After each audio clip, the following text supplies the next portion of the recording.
I heard the story from Rabbi Chaim Rubin, my rabbi from the police station. I always tell you stories about him. Who heard the story from his father. The Dizbrij of the Machon was a Gualdik Gaon, a very, very big Talmud Chacham, and he wrote Sfarim on halacha. Was 18 years old. And he was a prodigy, he was a genius. He was very, very smart. And he learned lots of Torah day and night. And he became ill.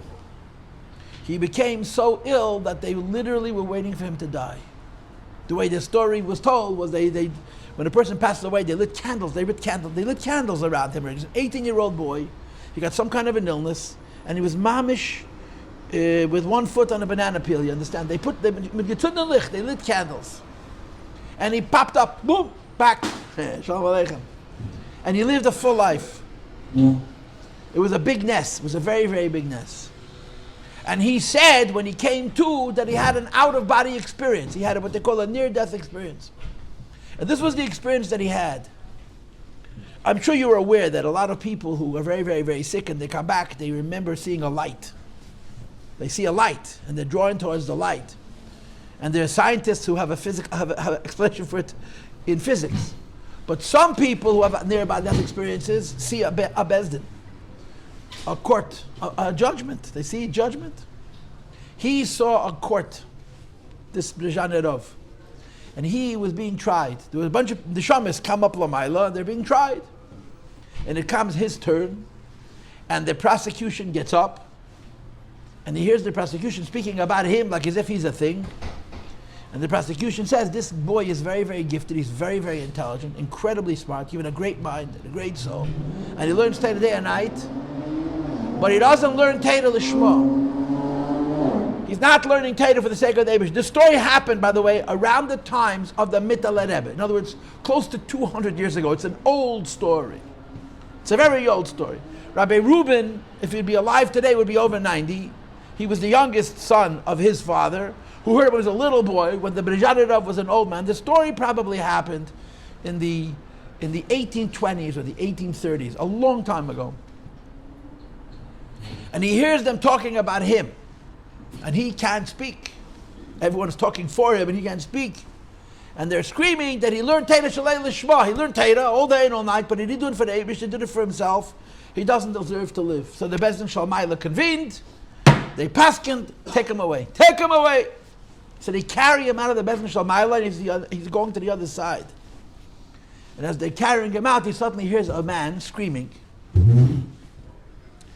And the man is defending him.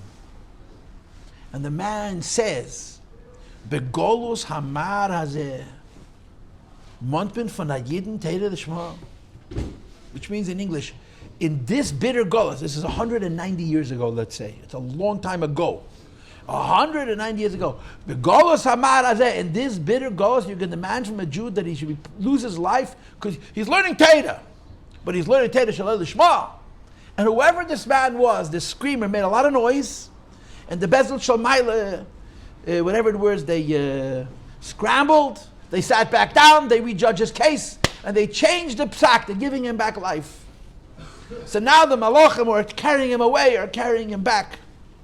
So he says to them, who's that guy? Who's that guy? I was going away of Yenevelt and he gave me back life. He says his name is Eisenstein. Eisenstein. There's an Eisenstein in Crown Heights who's a descendant of his. And every day he comes, and if he doesn't like what we do, he changes it. So he says, can I see him? Sure. And they pick him up over a divide, and he sees the Ziddishev Rebbe, the Isaac of Ziddishev was it. It's like Isaac of Ziddishev. His name is Eisenstein. Anyway, he pops up his back. Now, in his family, there was a big politics. What was the politics? The whole family were Chassidim. But he was the misnagid in the house. Why? He's a smart guy. What needed it before? He's a god. So he was the whole family were Chassidim of this Ziddishev Rebbe. And he was the only misnagid. But in this vision, he sees that Ziddishev give him back his life. So when he pops up and he tells the story, his family says, now you got to go to the Rebbe. You can't play misnagid anymore. So he went. He comes to Ziddishev, and the Seder by the Ziddishev was There wasn't appointments. There was no appointments. There was a line. And everybody went in. In other words, it was like by measure, every day, there was a line. And the line could be very long, could be hundreds of people. And I don't know how it worked, but he apparently saw everybody who came the day they came. It was just a line of people. He's 18 years old, a young guy, but he's still very, very, very weak. And he comes obviously with other members of his family who knew the halach yelech, they knew the ways and means of this rebbe hoif, this chotzer.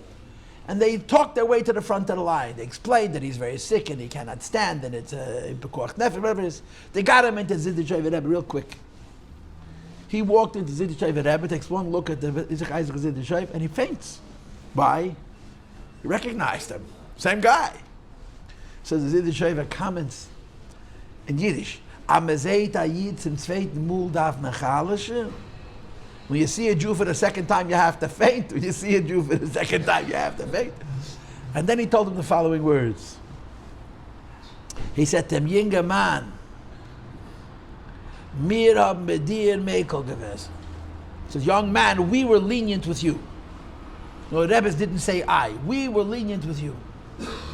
Jews in Galicia are very poor. They're very poor.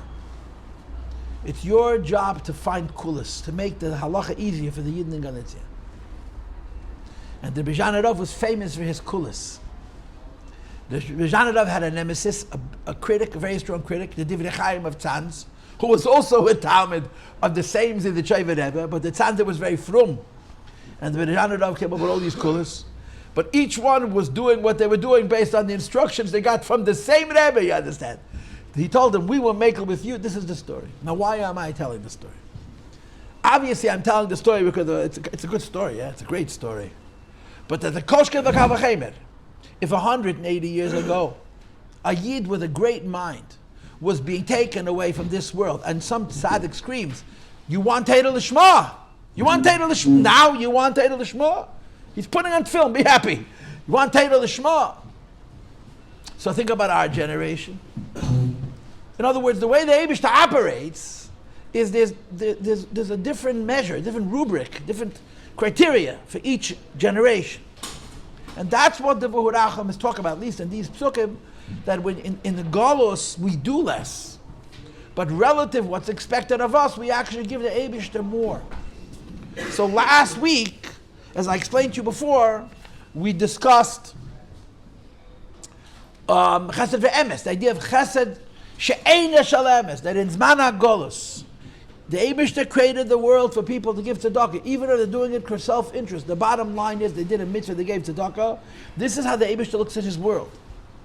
So we're going to continue in that scheme, in that vein, okay?